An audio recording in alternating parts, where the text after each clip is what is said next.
Windwalker is here! Let me give you everything I found out about this class in 10 minutes. And the Harbinger, I make videos about IdleOn and other games, but without further ado, let's give you the information you are seeking and start the timer. Windwalker is the master class for the Beastmaster archetype. To unlock it, you need a Beastmaster and to have unlocked the Troll Playground map. Talk to Masterius and start a quest for the Inner Voice. You need to, without teleporting, go back to World 6 town and go back through the town portals until the voice tells you in which world the spirit reindeer is on. Then you search through the maps until you find it and slay it.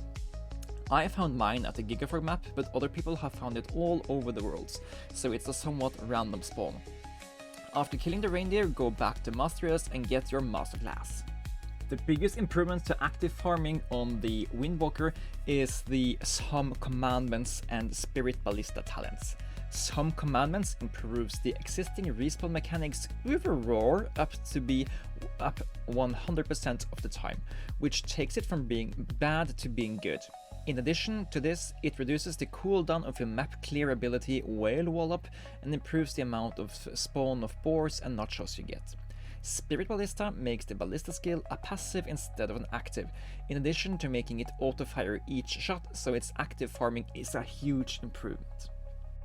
The Windwalker gets one new active skill, Eternal Hunt.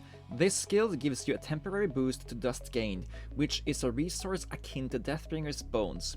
It spawns a spirit reindeer at a random point in a map, which when killed spawns mobs from that map. For the best effect of this skill, you want to active farm on smaller compact maps. For me, good early maps have been Gigafrogs, Sandcastles and Sheeps. Windwalker's prestige mode is called Tempest form. Here you start from World Town 1 again, where you need to gather dust by killing mobs to open portals. Dust can also be spent in the Compass talent to buy Tempest form stats. The main goal of advancing through the portals again is to defeat the abominations that inhabit the worlds. 35 of them in total. They have a ton of health and work as damage checks, and some abominations seem to scale damage based on the damage they have taken.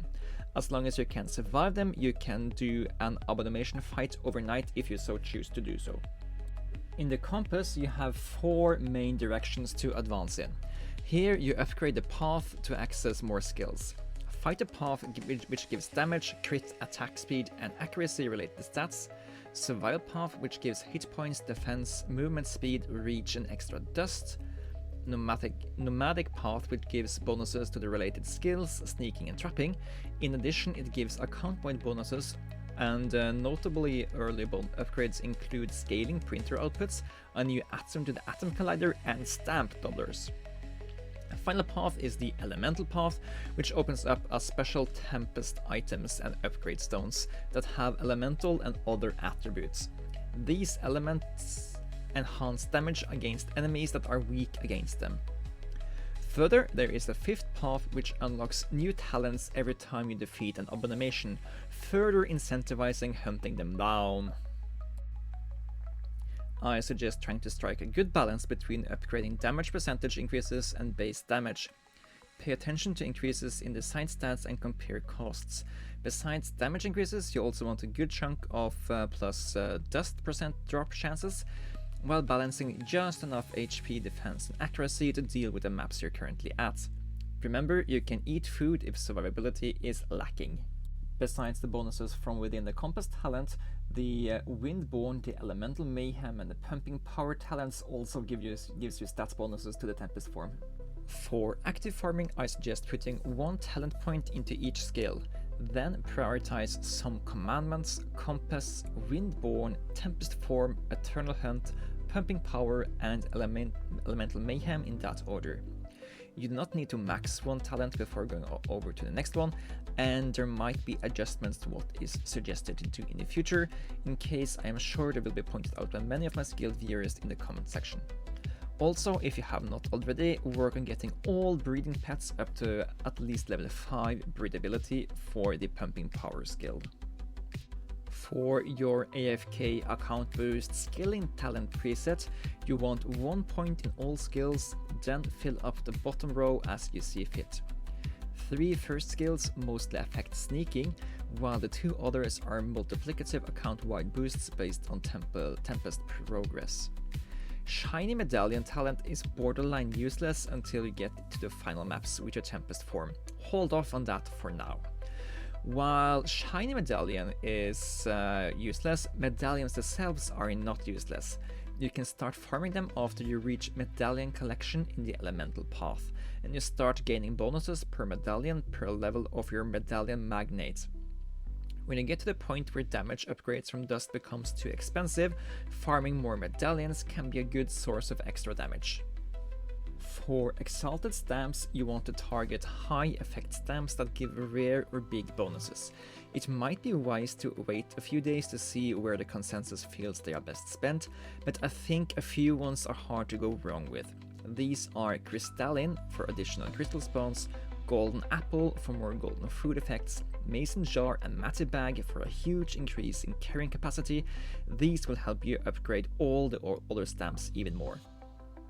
Other than that, I have seen people suggesting multi-tool, refinery cycles, all stats, drop rate, and there are also a lot of other high-end stamps you can upgrade. You can buy more from the current rotation in the gem shop, so in time we are getting quite a few of them. After a while, the community will gather a good idea about which of these stamps are most worth it, so it might be a decent idea to hold off on spending all of your Exalted stamps for now.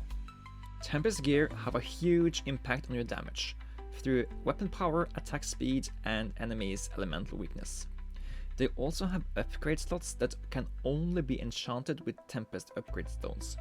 You will get tons of these weapons, so be prepared to toss away the gear if you have bad luck enchanting them. Given the bonuses you get from elemental damage, it could be a good idea to farm until you can enchant god tier gear from all elements. However, hold off on that until you go deep into the elemental path, as there are skills that buff gear base stats later, so save most of your 10% stones for that. Some Tempest gear also have the plus dust percentage misc stat. For when you don't need elemental damage, these can give you huge gains, so they are also worth building. Sewer Poops is a great target-rich environment where you can grind both the dust bow and the moon dust at the same time. Also, the Windwalker hood in the gem shop is a great thing to spend some of the anniversary gems on. It's a premium helmet slot and gives 25% dust molt, which should probably be picked up by everybody who has the chance to get it by now. And time. Okay, so that was 7 minutes and 30 seconds. We still have some time. Let's do some additional tips here. So I figured out that when you are fighting the abominations, the latter one of them will have a lot of health, and if you are distracted by the regular mobs every now and then, you will take a lot more time to take them out.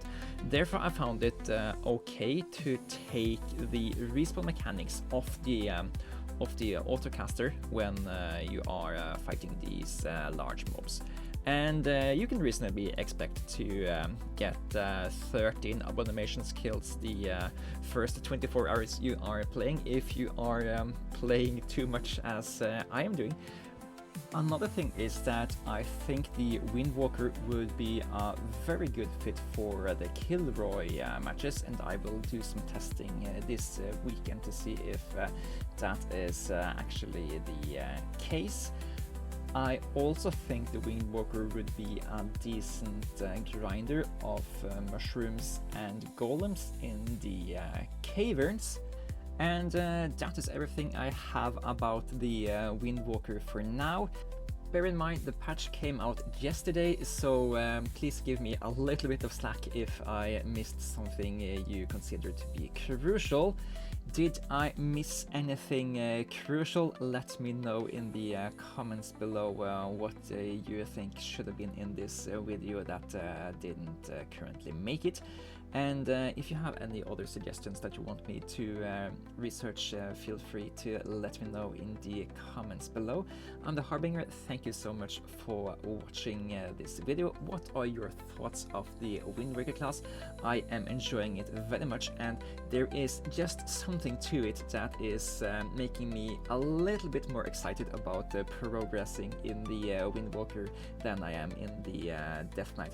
Is it the abominations and the Dark Soul-esque kill screen you get? Is it just the fact that there's so much more to do on this class than there is to do at the Deathbringer? I'm not quite sure yet, and I have to have a really good thinking, but please let me know what you think about this class yourself, and I hope that you will enjoy your adventures as a Windwalker in the future. And Harbinger, thanks for watching. If you like these kinds of videos, please consider to subscribe, like the video, comment anything that you would like me to see, and I wish you a very nice day, and I will see you guys in the next one. Take care.